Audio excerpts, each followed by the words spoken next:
আসসালামু আলাইকুম। সুপ্রিয় অষ্টম শ্রেণীর শিক্ষার্থীরা, আজকের এই ভিডিওতে আমরা দেখব যে তোমাদের অষ্টম শ্রেণীর বার্ষিক পরীক্ষার কৃষি শিক্ষা এই সাবজেক্টের যে নমুনা প্রশ্নটি আর পরীক্ষাটি কিভাবে হবে তা আমরা এই ভিডিওতে বিস্তারিত আলোচনা করব।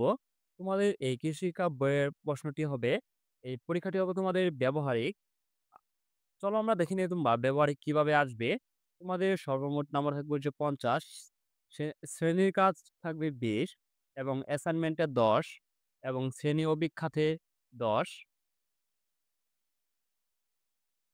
এভাবে মিলিয়ে তোমাদের আর নিচের যে প্রতিবেদনে থাকবে ১০, এই হচ্ছে তোমাদের ৫০ নম্বরের পরীক্ষাটি। এখানে দেখো যে নিচে উল্লিখিত যেকোনো ২ টি কাজ সম্পন্ন করা। এখানে তো তোমাদের ৪ টি কাজ দেওয়া আছে। এখান থেকে তোমরা যেকোনো ২ টি কাজ সম্পন্ন করবে। শিক্ষার্থীরা একক কাজ হিসাবে বাংলাদেশের কৃষি অগ্রগতি সম্পর্কে একটি অনুচ্ছেদ খাতায় লিখবে এবং শ্রেণীতে উপস্থাপন করবে। তোমার এলাকায় শস্য বহুমুখীকরণে কিভাবে সাথী ফসল চাষ করা হয় বর্ণনা করো। শিক্ষার্থীরা জমিতে অতিরিক্ত সেচের প্রভাবে কি ক্ষতি হতে পারে সে সম্পর্কে শ্রেণীতে উপস্থাপন করবে।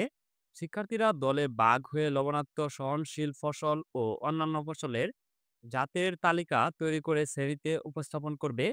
আর এখান থেকে যদি তোমাদের কমন না আসে তাহলে তোমাদের শ্রেণী শিক্ষককে বলে দিবে তোমরা এই কাজগুলো করো। আর তারপর হচ্ছে অ্যাসাইনমেন্ট প্রতিবেদন। এখানে তোমরা কি অ্যাসাইনমেন্ট লিখতে পারো যে ফসলের রোগের ধারণা প্রতিকার অ্যাসাইনমেন্ট আকারে উপস্থাপন করবে।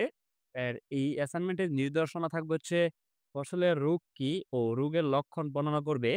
ফসলের রোগের প্রতিকার ব্যাখ্যা উল্লেখ করবে।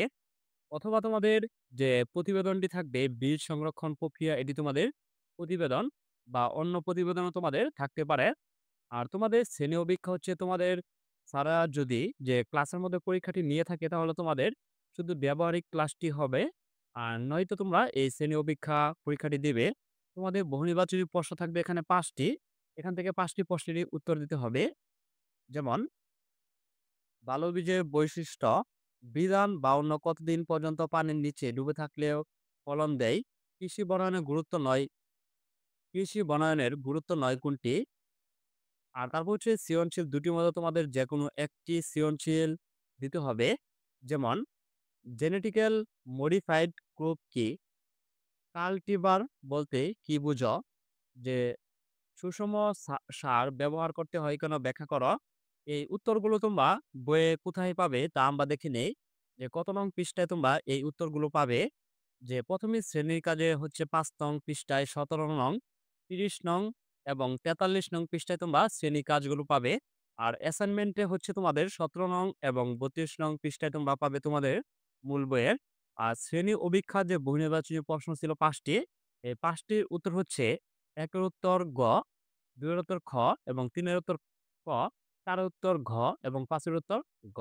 আর তারপর রচনামূলক যে ২ টি সৃজনশীল আছে, এই ২ টি সৃজনশীলের তোমাদের উত্তরগুলো পাবে হচ্ছে তোমাদের বইয়ের ১১ নং পৃষ্ঠায় এবং ৩৬ পৃষ্ঠায়, ১২ নং পৃষ্ঠায় এবং ৩৬ নং পৃষ্ঠায় তোমরা এই উত্তরগুলো পেয়ে যাবে।